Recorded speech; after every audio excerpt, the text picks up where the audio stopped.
Interview you for our passionate committee that studied community. You started, just opened up this past Easter Monday, the third space. Where did that idea come from? Well, we've been working on how we wanted to use our parish house space for years, really, here.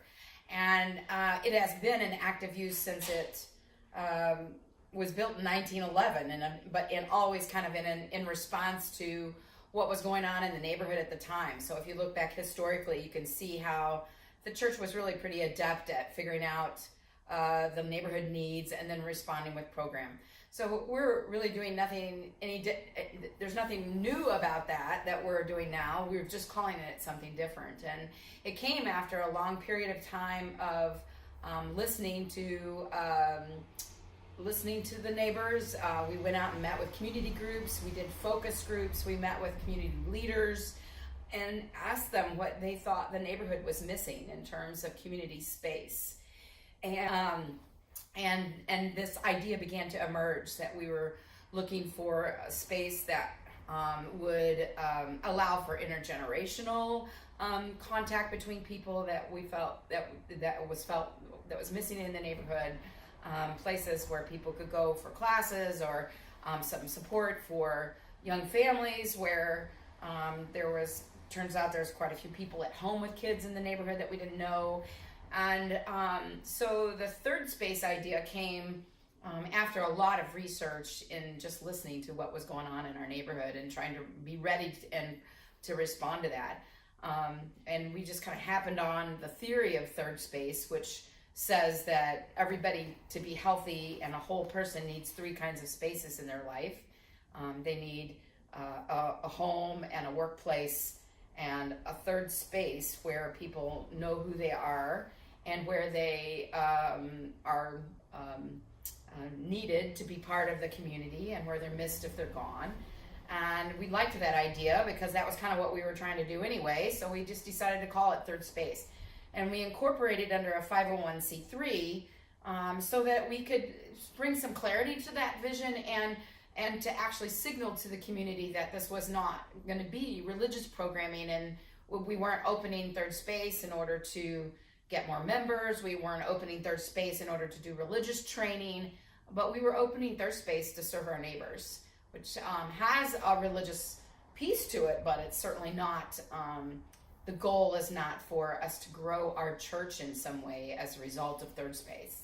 The goal is to use our space to build community amongst all kinds of people. So that's the pretty exciting part. So that's where it all came from. A lot of research, a lot of listening, a long period of time of a group from the church that's been working on this. So. Wow. So you just opened up Easter Monday, which was 2 days ago, and Easter Sunday. Mm-hmm.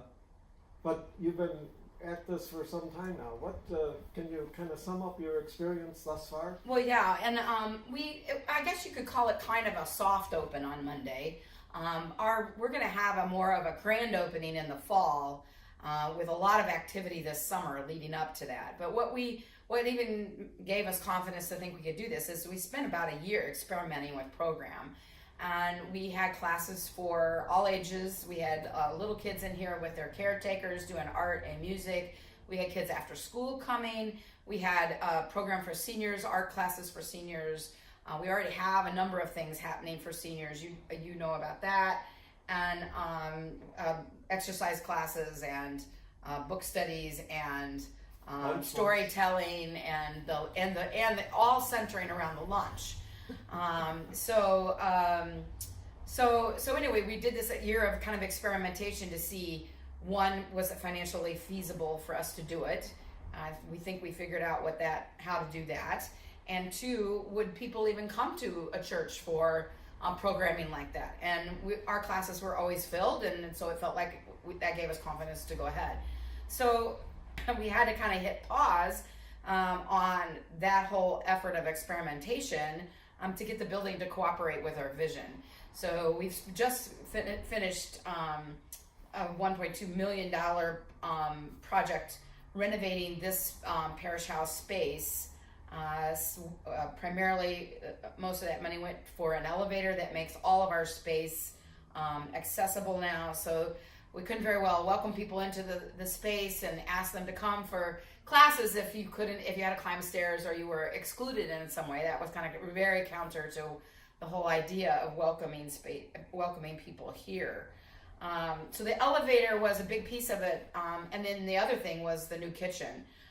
We needed a kitchen that would pass muster for commercial purposes, because we hope to run it as a commercial kitchen, and meaning that we're going to use food as another way of gathering people, because someone, you and I both know, that said, whenever 2 or 3 are gathered in my name, I will be there.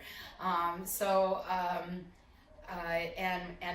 he said that at table. So I think the idea of food being a draw is really important, because one of the other things our research sort of showed us is that there's tons of people in our neighborhood who are really living very anonymous lives, who never eat a meal with anybody, and who either have to eat out, or they're not going to fix a meal for themselves, or they're maybe getting Meals on Wheels and just staying in their apartments. And that need was raised by multiple people, and certainly community leaders, who said their concern was isolation for people in our neighborhood who, you live in a city as big as Chicago, you can live anonymously very easily, but it's a painful life.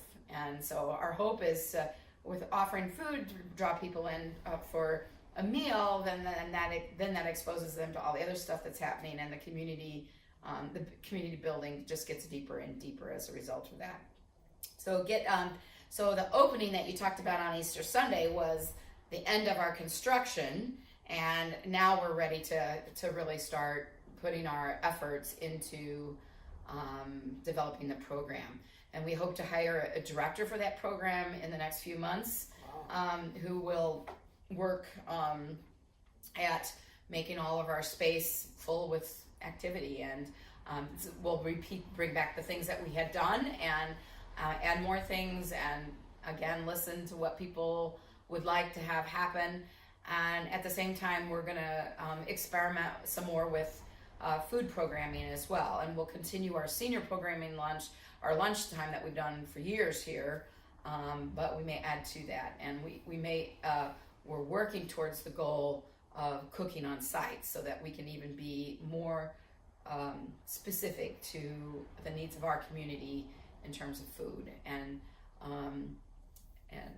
I don't know, the sky's the limit on that piece, but I find that the food ministry piece of it is going to be really fun, because you get to feed people good food, and you know that it's feeding their whole person, not just their body. So when I get to watch you guys having lunch at the lunch bunch right now, and the laughter is just like all through the building, and I'm thinking like, okay, yeah, that's just what we're doing. That's what we that's our hope, is that people come here and make friends, and are not just living lonesome lives.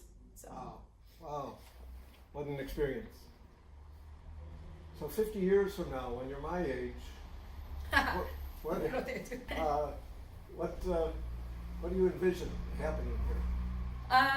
A building that never sleeps. It already is kind of that way, because in addition to the program efforts that, you know, we're getting ready to try to start, we already offer our space for all kinds of support groups, and Chicago Game and Chorus practices here and uses this space like their own.